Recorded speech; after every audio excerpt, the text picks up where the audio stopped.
Olá, gente! Tudo bem, meus queridos?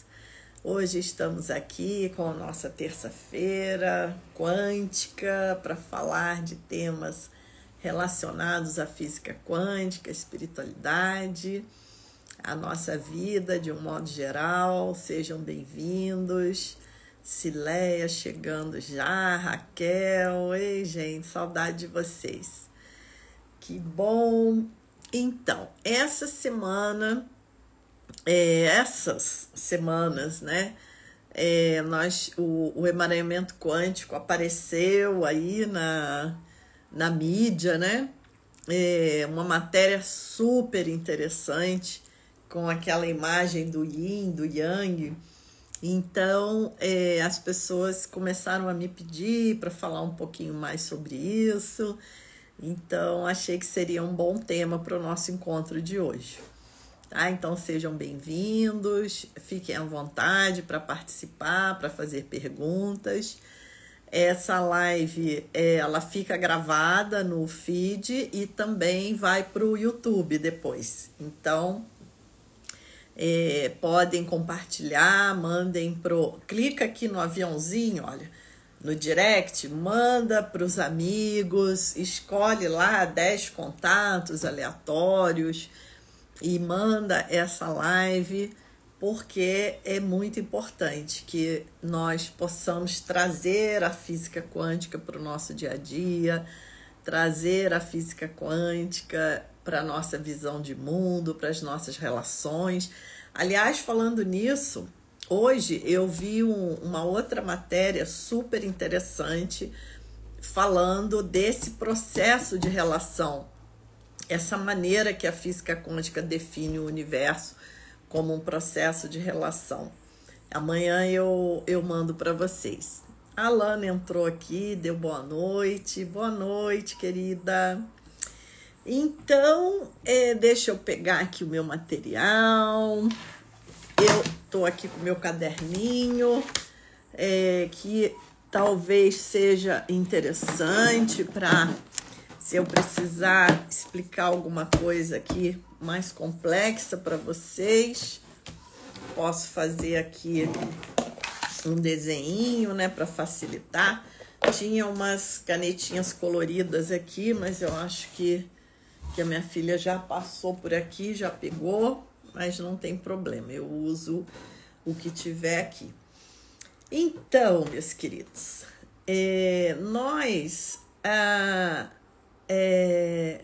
aqui, eu tô com a matéria aberta aqui no computador, tá? Para ir explicando para vocês. Deixa eu colocar aqui, não sei se fica bom na tela, mas eu acho que fica. Então, gente, lembra dessa matéria que eu publiquei para vocês essa semana, né?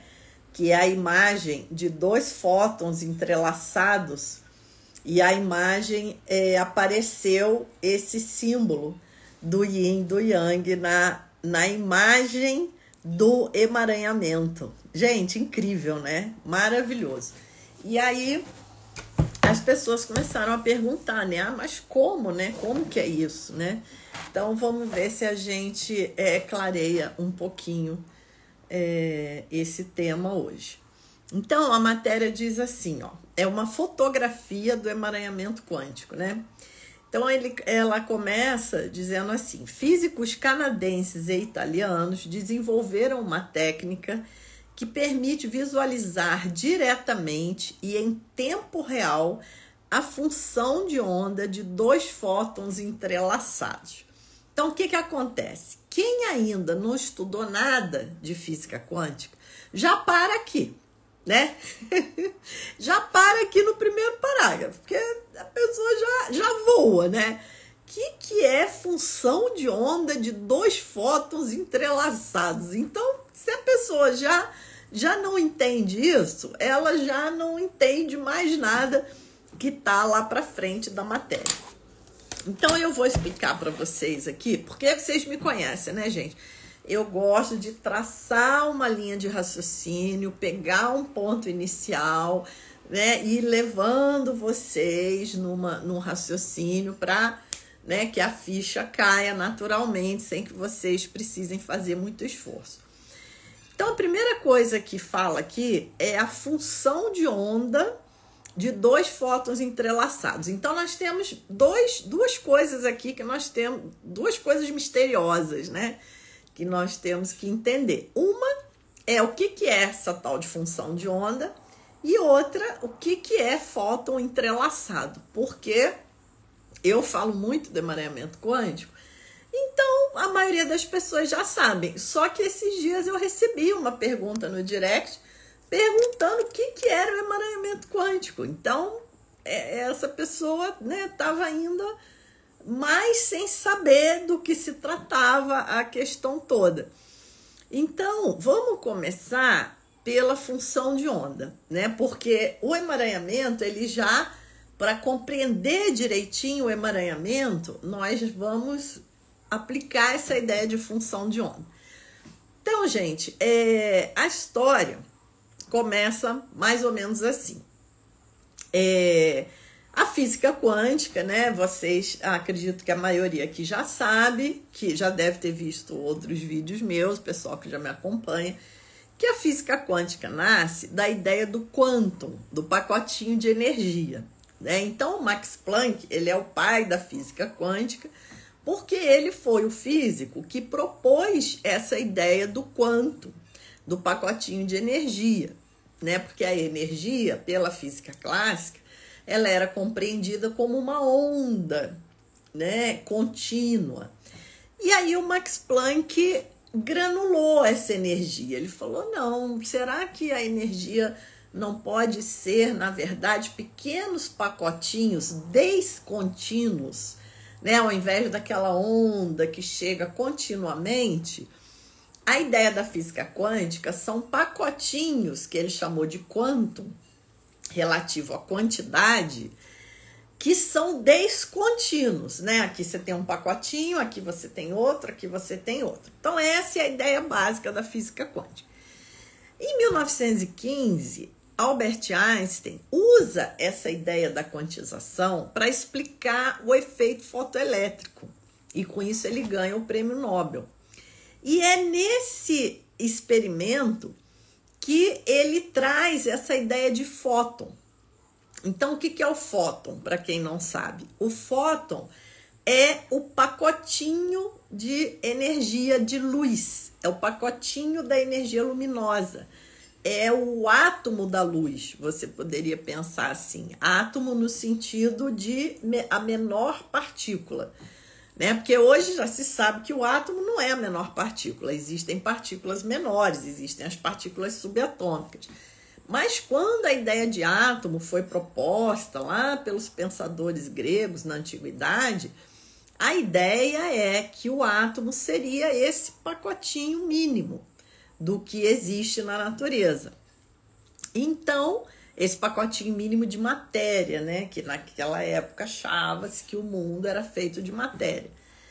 Então, o Einstein, ele pega essa ideia do Planck de dividir em quantidades e divide a luz em pequenos pacotinhos, em pequenas partículas, que ele chamou de fóton. Tá, gente? Então agora, ó, eu quero a participação de vocês aí. Até aqui tudo bem? Todo mundo entendeu o que é fóton? Todo mundo entendeu a ideia inicial da física quântica? Acredito que muitos de vocês já saibam, como eu disse. Eu sei que tem gente aqui que já segue o meu conteúdo faz tempo, tem gente que já fez até o curso comigo, né? Mas sempre tem gente nova chegando. Então, vamos começar entendendo o que é o fóton, tá? Então, olha, estão dizendo aqui que sim, tá tranquilo. Então tá, qualquer coisa vocês perguntem. Então, o fóton, ele surge como o pacotinho de luz.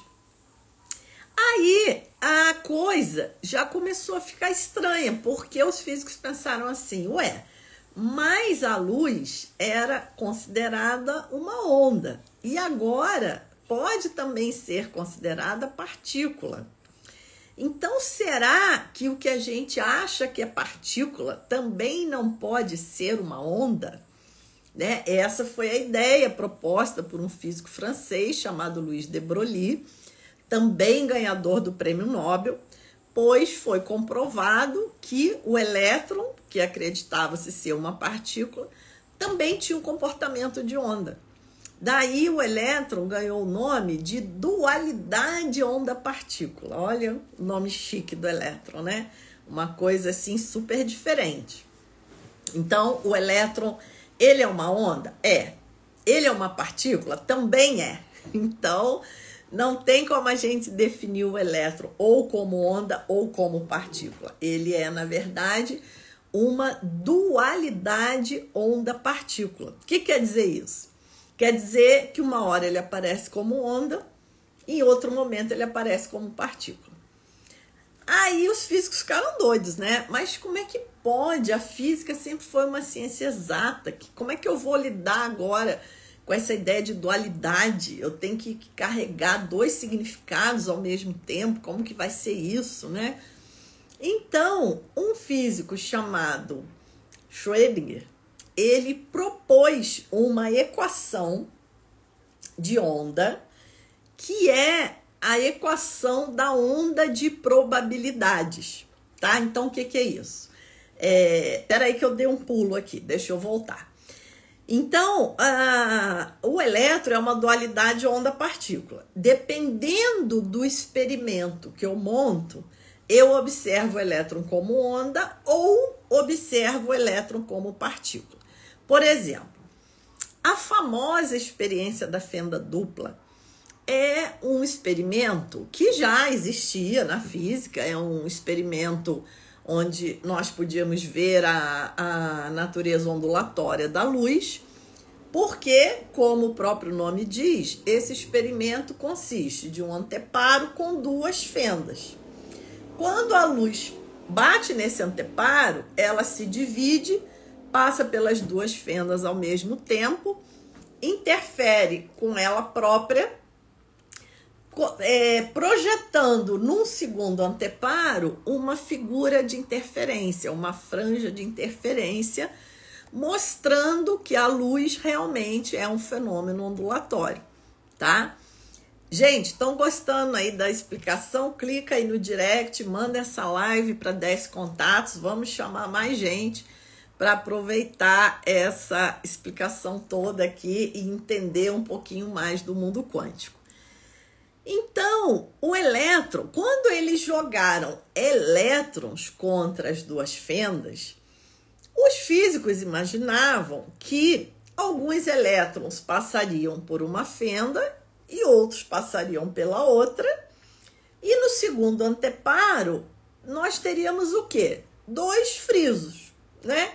Os elétrons que passaram pela fenda da direita atravessariam e fariam uma marca, os elétrons que passaram pela fenda da esquerda atravessariam e fariam outro friso. Isso é o que o senso comum esperava. Mas a física quântica, ela dá uma rasteira no nosso senso comum. A física quântica é totalmente inesperada. Ela sempre traz um resultado que a gente nunca ia pensar que aquilo iria acontecer, né? Por isso ela é misteriosa. Então, quando eles jogaram elétrons contra as duas fendas, ao invés de aparecer dois frisos, né? Os elétrons que passaram por uma fenda fariam um friso, os que passaram pela outra fenda fariam outro. Não foi isso que apareceu. O que apareceu foi a franja de interferência, que é um conjunto de riscos separados, né? Como uma franja. E aí, os físicos ficaram muito intrigados, né? Falaram, gente, não é que o elétron se comporta como onda mesmo? Porque o elétron, ele se divide, passa pelas duas fendas ao mesmo tempo e interfere com ele próprio, tá? Então, o elétron realmente se comporta como uma onda. Aí o físico Louis de Broglie ganhou o prêmio Nobel e foi aí esse monte de prêmio Nobel que tem na história da construção da teoria quântica, né? Vários físicos colaboraram e foram muito bem sucedidos. Então, Então, os físicos falaram, gente, então o elétron realmente ele é essa dualidade onda-partícula. Mas é uma onda de quê? Né? Vocês já pensaram nisso? Porque a luz, tudo bem, ela já era lá uma onda eletromagnética e a gente descobriu que ela também se comporta como partícula, que a gente pode entender a luz como uma onda eletromagnética, mas também podemos entender a luz como fótons, como pacotinhos de energia. Mas e o elétron? O elétron sempre foi entendido como uma partícula. Agora, o elétron também pode ser entendido como uma onda. Mas onda de quê? Que onda é essa? Foi o que os físicos precisaram descobrir. E aí, adivinha a resposta que eles chegaram. O elétron é uma onda de probabilidade. Aí vocês vão falar, ai Jesus, mas essa coisa fica cada vez mais complicada. É assim mesmo. A física quântica, quanto mais a gente mergulha nesse mundo quântico, mais conceitos inesperados a gente vai encontrar. E aí, mais nós vamos ter que quebrar essa cabecinha engessada do paradigma clássico que acredita que o mundo é matéria, né? Então, o elétron, ele é uma onda de probabilidade. Aí vocês vão falar, gente, mas como é que é isso? Como é que uma coisa pode ser uma onda de probabilidade? O que é uma onda de probabilidade? Bom, a onda de probabilidade é um assunto totalmente abstrato, era um modelo matemático, uma maneira de representar matematicamente essa onda do elétron, tá?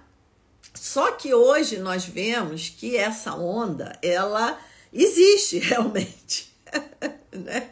É como se uma coisa que só existia a princípio no mundo da abstração matemática, de repente nós conseguimos fotografar, né? E ainda aparece com essa imagem semelhante ao yin e o yang, né? Maravilhoso. Então, essa onda de probabilidade, nós podemos associar assim. É desse jeito que eu explico aqui no meu livro Quantum Primordial, eu explico assim. Vocês já ouviram falar quando o noticiário diz assim, em tal cidade está tendo uma onda de crimes, né? O que quer dizer isso? Quando o noticiário fala que em tal cidade está tendo uma onda de crimes, o que quer dizer isso? Que existe uma probabilidade maior de acontecer um crime naquela cidade, não é assim? Então, a gente pode entender a onda de probabilidade dessa maneira. Ela vai dizer para a gente quais as probabilidades de resultado da medição do elétron e perdão, deixa eu formular melhor. Ela vai dizer quais as possibilidades de resultados da medição do elétron e quais as probabilidades de cada resultado possível. Então, por exemplo, vamos supor que eu solto um elétron aqui dentro dessa sala. Aí nós vamos todos lá para fora, fechamos a porta, não tem ninguém observando. O que acontece? O elétron se espalha nessa onda de probabilidade, estando em todos os lugares ao mesmo tempo, cada lugar com uma probabilidade de ser encontrado. Então, por exemplo, eu tenho uma probabilidade maior de encontrar o elétron em cima da mesa. Eu tenho uma probabilidade menor de encontrar o elétron no canto do chão. Eu tenho uma probabilidade mais ou menos de encontrar o elétron no cantinho próximo ao teto, né? Então, eu tenho várias possibilidades, cada uma com a sua probabilidade. Isso é antes da observação, tá? Essa onda de probabilidade se espalha, cada resultado possível com a sua probabilidade de acontecer, mas no momento da observação acontece uma coisa que nós chamamos de colapso da onda. Aí nós estamos tudo lá, pro lado de fora da sala, aí a gente vai pensar, né? Nossa, o elétron se espalhou lá dentro da sala como uma onda de probabilidades, estando em todos os lugares ao mesmo tempo, cada posição com a sua probabilidade de ocorrer.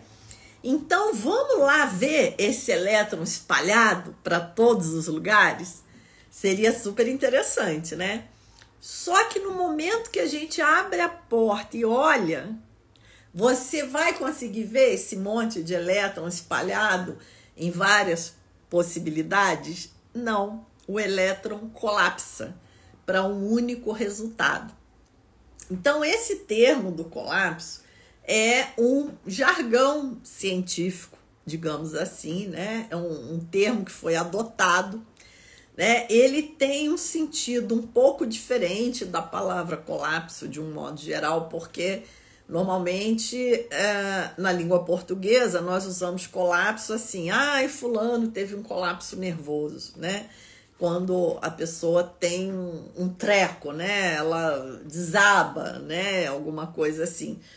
Mas na física quântica, a palavra colapso, ela tem a conotação de sair daquela somatória de possibilidades e colapsar num único resultado.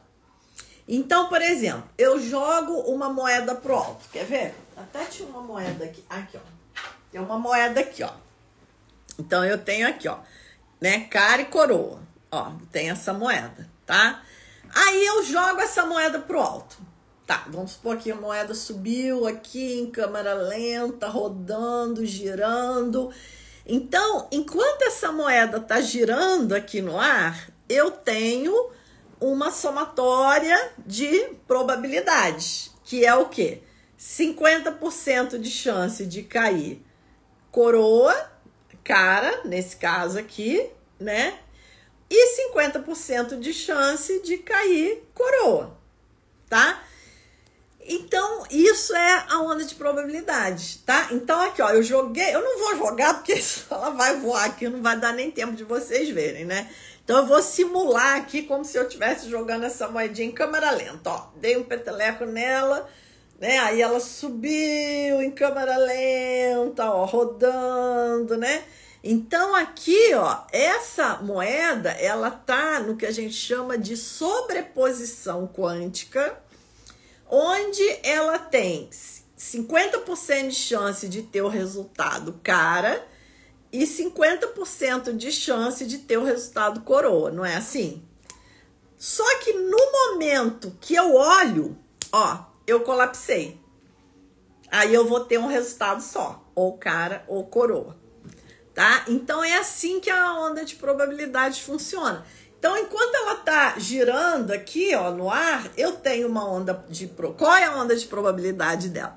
50% de chance de dar cara, mais 50% de chance de dar coroa, tá?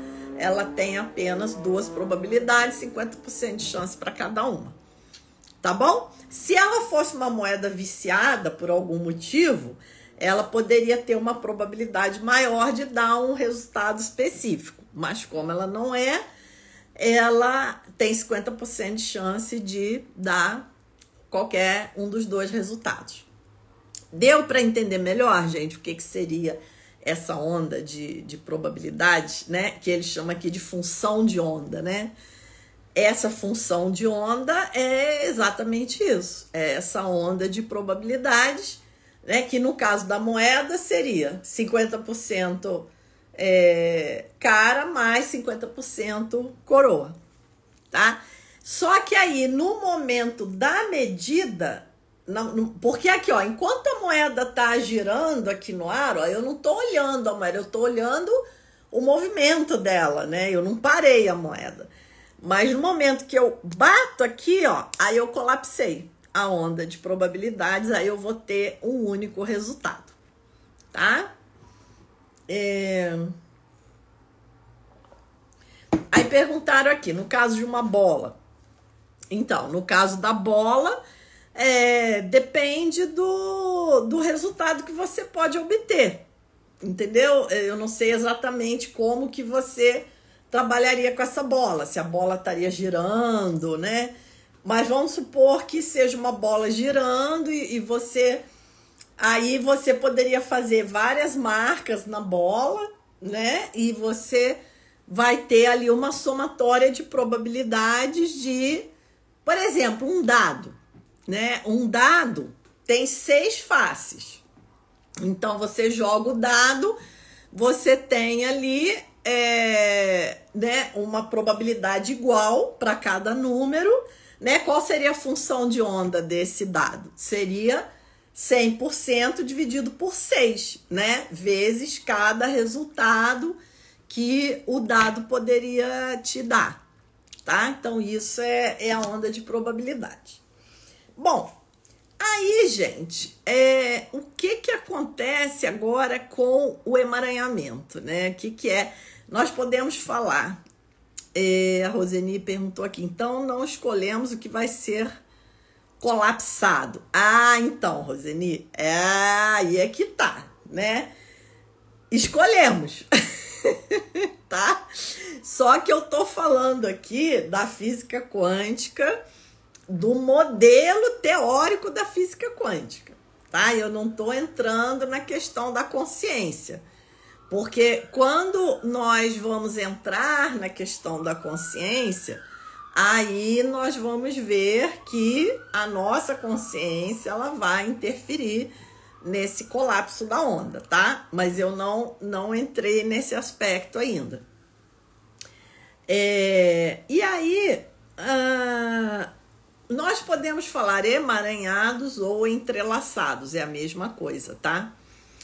Aí perguntaram aqui também, o resultado está diretamente relacionado com o observador? Sim. Tá? Porque eu posso pegar a moeda aqui, para mim vai dar um resultado. Outra pessoa pode pegar a moeda e vai dar outro resultado para ela, tá? Isso é o artigo que eu vou compartilhar amanhã, tá? Eu não quis compartilhar hoje para não misturar os assuntos. Mas amanhã eu vou compartilhar um artigo falando exatamente isso. Como que o universo é um processo de relação, né? Então eu não tenho como falar da moeda, por exemplo, sem falar do meu processo de relação com ela, de como que eu tô fazendo a medida, né, da própria consciência do observador. E aí, gente, o que é o emaranhamento quântico, né? O emaranhamento quântico, ele vai acontecer, nesse caso aqui, por exemplo, com 2 fótons, né? Então, eu tenho 2 fótons, que são 2 partículas de luz, né? E esses fótons, eles são emaranhados. O que é ser emaranhado? É um processo que é feito no laboratório. Por exemplo, você passar um feixe de laser por um determinado cristal específico, né? De forma que esse feixe saia do outro lado dividido em 2, né? Os fótons desses 2 feixes, eles se tornam emaranhados. Então, você pode direcionar um feixe para cá, outro feixe para lá, e mandar um fóton para uma galáxia e o outro fóton para outra galáxia, que eles continuam emaranhados ou entrelaçados. Então, o que é isso, né? Nós vimos que toda partícula vai ter essa função de onda, tá? Porque o elétron não é uma dualidade onda-partícula, então ele tem que ter uma função de onda que define ele, digamos assim, né? Que rege ele, é o termo que a gente usa. Então, todos os entes quânticos, né, as dualidades onda-partículas, vão ter uma função de onda associada que vai colapsar no momento da medida ou no momento da observação. Porque na física quântica, observar e medir é a mesma coisa, tá?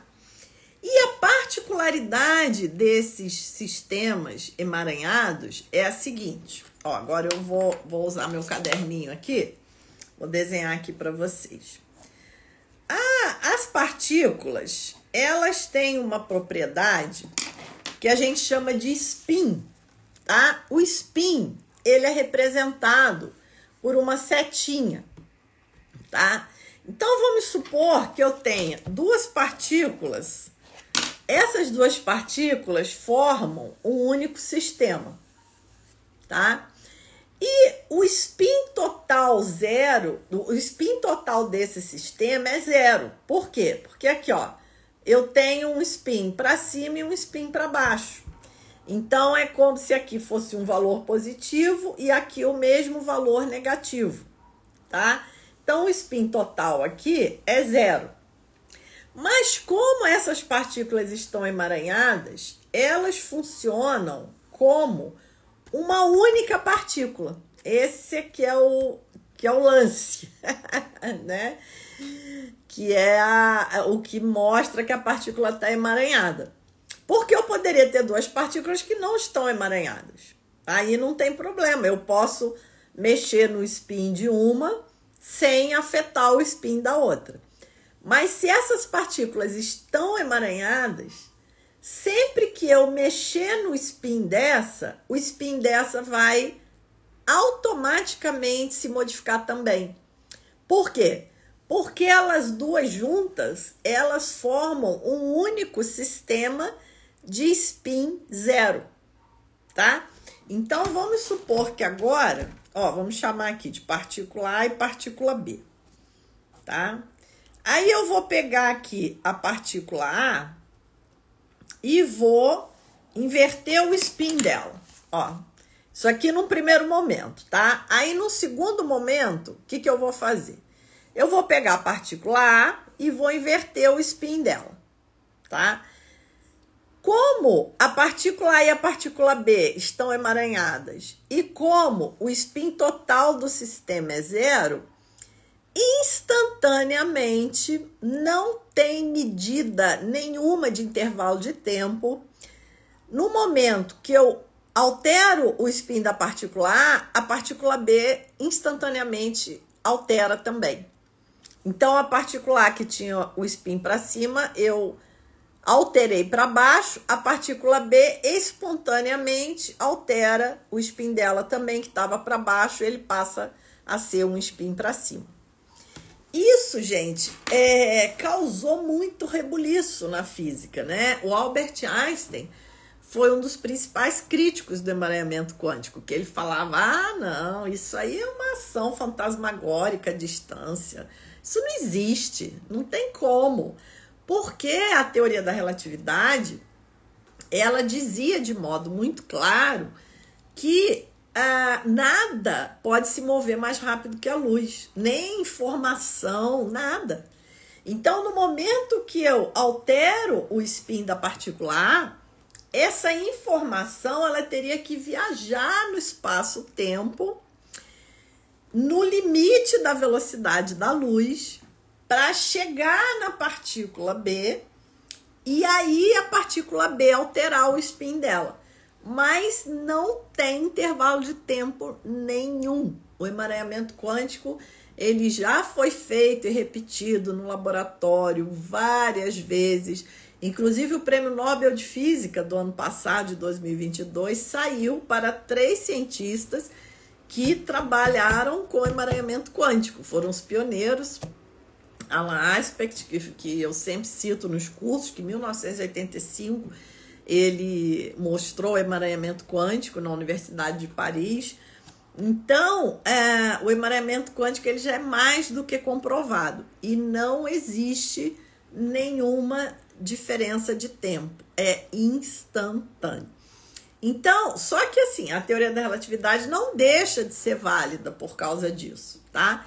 O que nós descobrimos é que existem os fenômenos locais e os fenômenos não locais, tá? Isso já não é exatamente aqui da matéria, mas eu já estou aproveitando para explicar. O que é um fenômeno local? É um fenômeno que ocorre dentro dessa dimensão do espaço-tempo que a gente vive, né? Então, quando eu falo, é um fenômeno local, porque a minha voz, o som sai da minha boca, se desloca no ar como uma onda mecânica, chega ao microfone e chega até vocês. Então, eu tenho o espaço-tempo como base né, desse fenômeno. Mas o emaranhamento quântico, ele mostra que existem fenômenos chamados de não locais, que é a não localidade, tá? Que são fenômenos que não dependem de espaço-tempo. Então, gente, olha isso. Olha que descoberta maravilhosa. A física quântica descobriu que existem fenômenos que ocorrem além de espaço-tempo. O espaço-tempo não é mais uma limitação. Então, quando nós estamos aqui, de repente nós nos correlacionamos com uma pessoa que a gente ama, com um filho, com uma amiga muito íntima, que está lá no outro continente, né? E a gente sente. E aí você pega o telefone e fala, nossa, vou mandar uma mensagem para o fulano. Quando você pega o telefone, já tem uma mensagem da pessoa lá, né? Então é muito interessante, porque a física quântica mostra que existe essa correlação não local, né? Que existem fenômenos que estão além de espaço-tempo.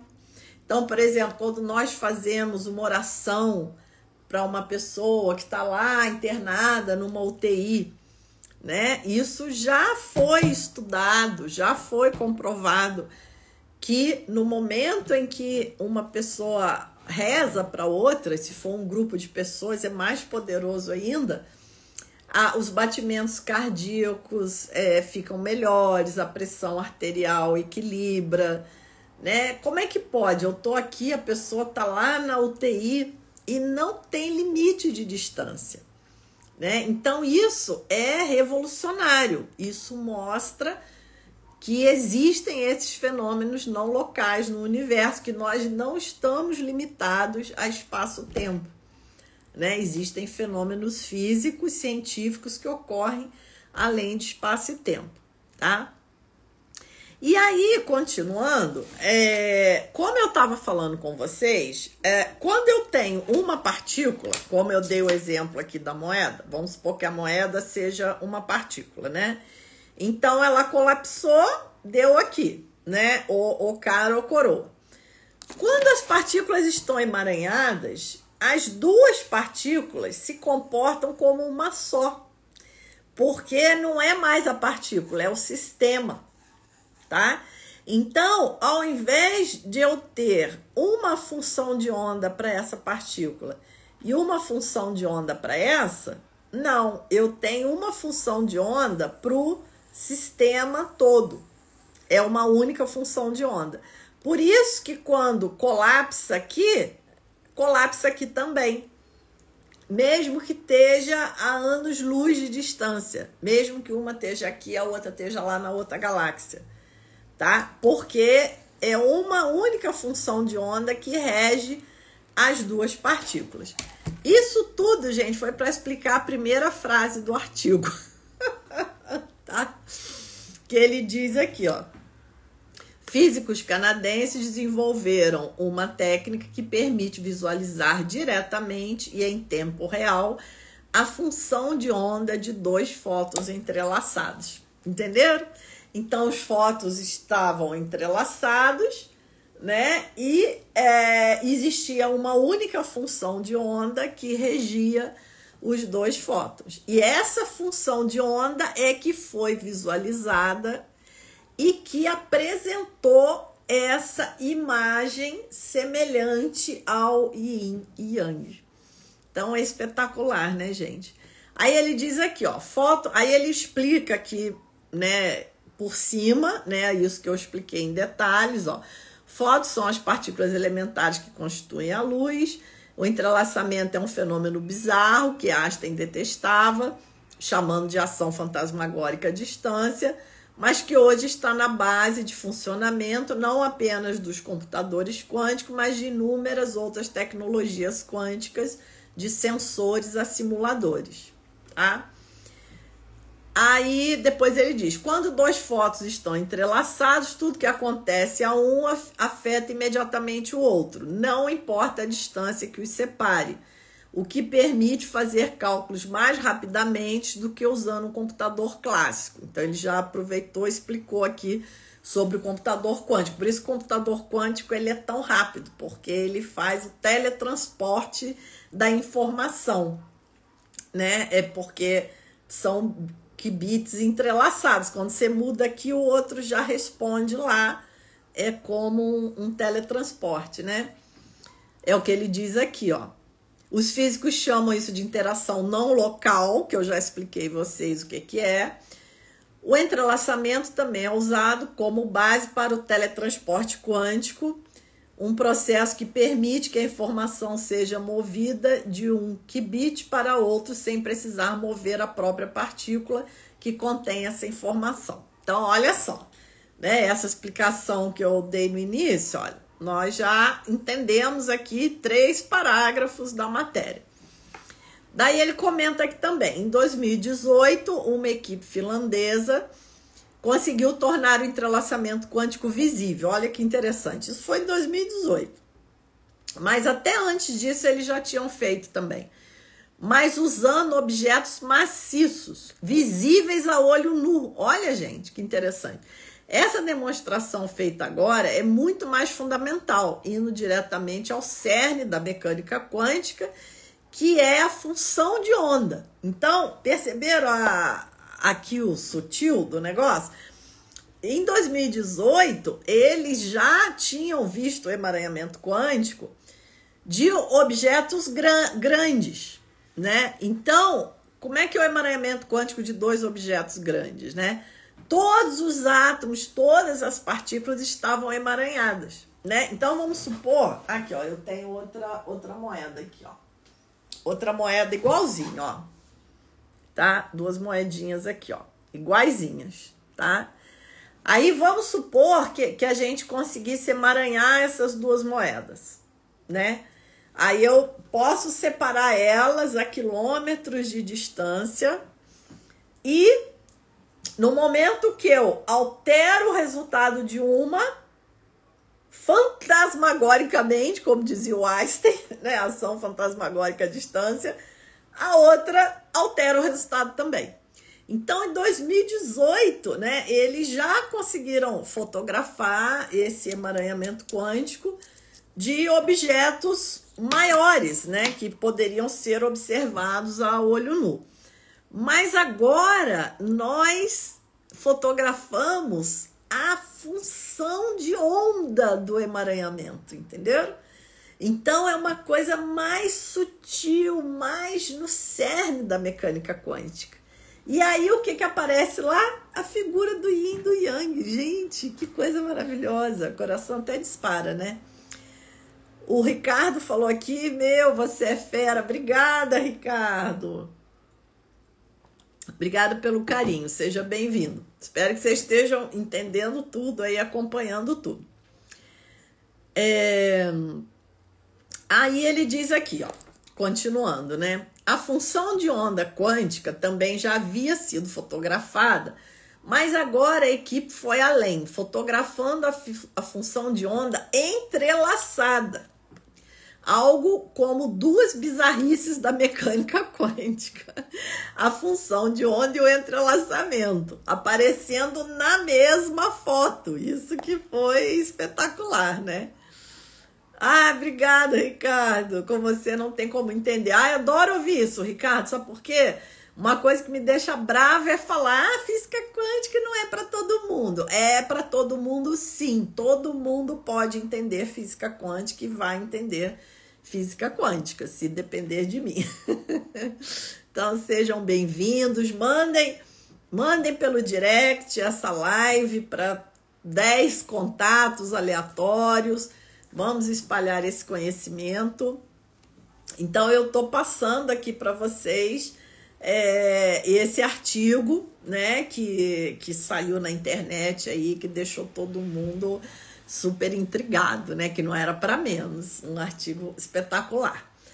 Aí depois ele vai explicar aqui, ele vai falar sobre a tomografia quântica e a holografia digital, que na verdade é o método experimental que eles usaram para fazer a imagem, tá? Isso, gente, vocês não precisam se preocupar em entender, porque isso é uma questão da física de laboratório, né? É uma questão da física experimental.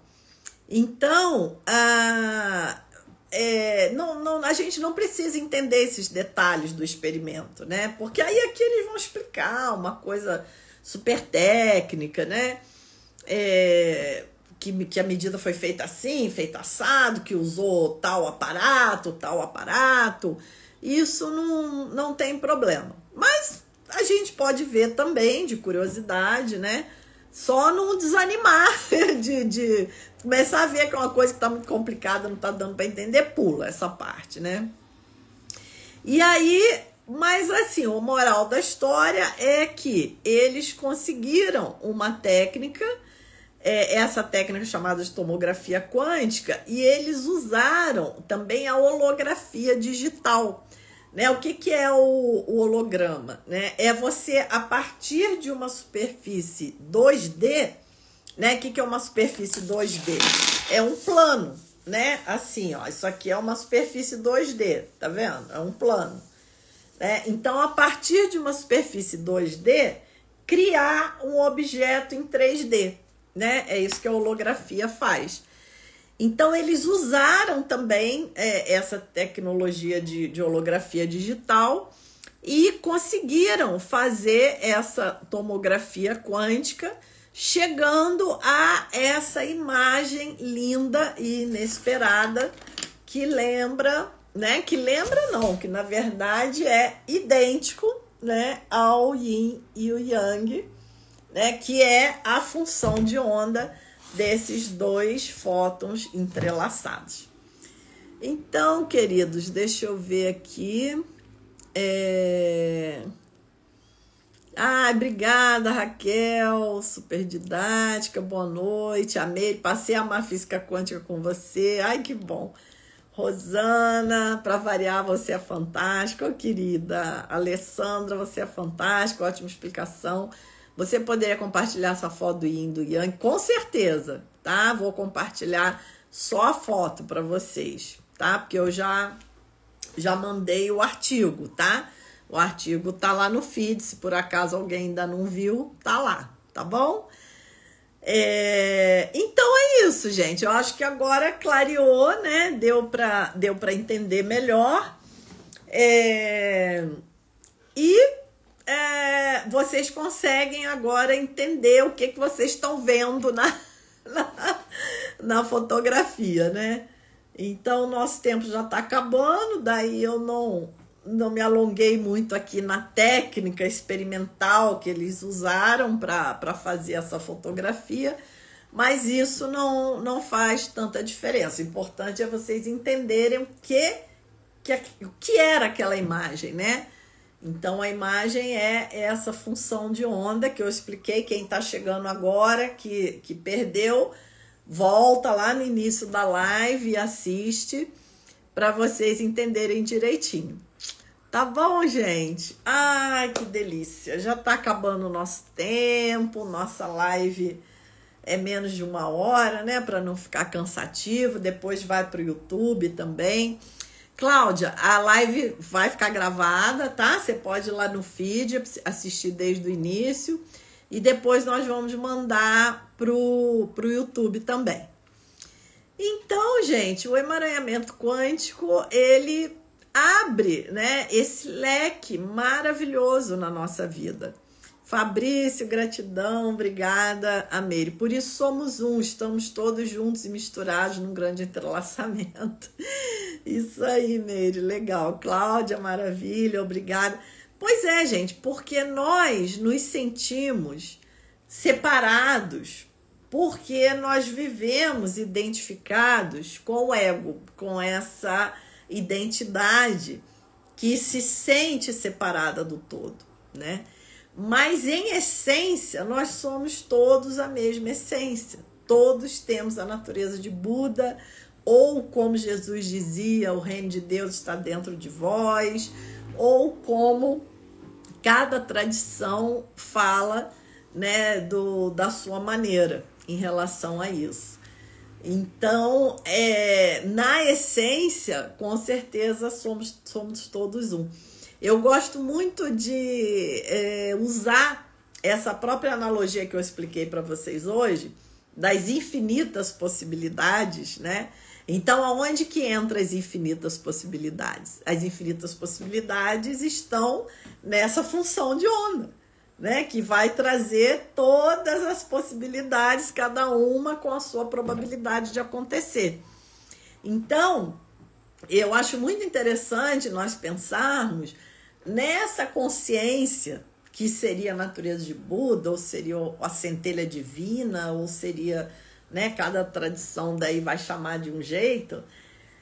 Essa consciência, ela tem as infinitas possibilidades. E nós somos a manifestação de cada uma dessas infinitas possibilidades. Não é isso? Né? Então, a consciência, ela se colapsa em infinitas possibilidades para viver todas as experiências quanticamente em paralelo ao mesmo tempo. Que isso também é um princípio básico da física quântica, que nós chamamos de sobreposição quântica, que são todas as possibilidades ocorrendo ao mesmo tempo, tá? Mas isso aí vai ficar para uma próxima live, tá? Mas já fica a sementinha hoje aqui para vocês. O Luiz falou aqui sobre o efeito Zenão. Hoje não vai dar tempo mais, Luiz, mas é um ótimo tema. Sara, muito obrigada. Elenice, sensacional. Obrigada por compartilhar tanto conhecimento. Alessandra, então interferimos no resultado de acordo com a nossa consciência, certo? A consciência coletiva pesa bastante. Pois é, Alessandra, nós temos, né, esse emaranhamento, né? Tem esse poder da consciência coletiva. Mas nós temos o nosso poder individual também. Um exemplo que eu acho muito interessante e muito palpável para todos nós é o exemplo da pandemia, né? A pandemia pode-se dizer que ela aconteceu dentro dessa consciência coletiva, né? Foi um resultado do que nós, como coletividade de raça humana na Terra, estamos co-construindo. Então, colhemos aí esse episódio difícil que foi a pandemia. Mas dentro desse karma coletivo, pode-se dizer assim, existe o karma individual, porque a pandemia foi uma pandemia para cada pessoa, vocês concordam? Teve pessoas que sofreram extremamente, teve pessoas que quebraram na pandemia, e teve pessoas que enriqueceram na pandemia. E teve pessoas que aproveitaram muito bem esse tempo de recolhimento, de distanciamento, e fizeram retiros espirituais, e mergulharam no conhecimento, mergulharam na internet, fizeram cursos maravilhosos. Então, percebe como que, mesmo dentro do coletivo, o nosso individual é que vai criar o nosso destino e a nossa história. A Silvia disse aqui, cada vez maior o mistério e mais claro o milagre. Perfeito, Silvia. Que frase linda, Silvia. Você atua, você está de parabéns. Muito lindo. Amando a aula, se entendi, somos a possibilidade da consciência crítica ou búdica. Nesse sentido que eu estou falando, seria búdica, né? Seria a centelha divina, Deus, o que cada tradição chama, né? Crística, né? Essa consciência que é a mãe de tudo, digamos assim, né? Ela se colapsa em infinitas possibilidades, quanticamente todas em paralelo, né? Eu acho lindo.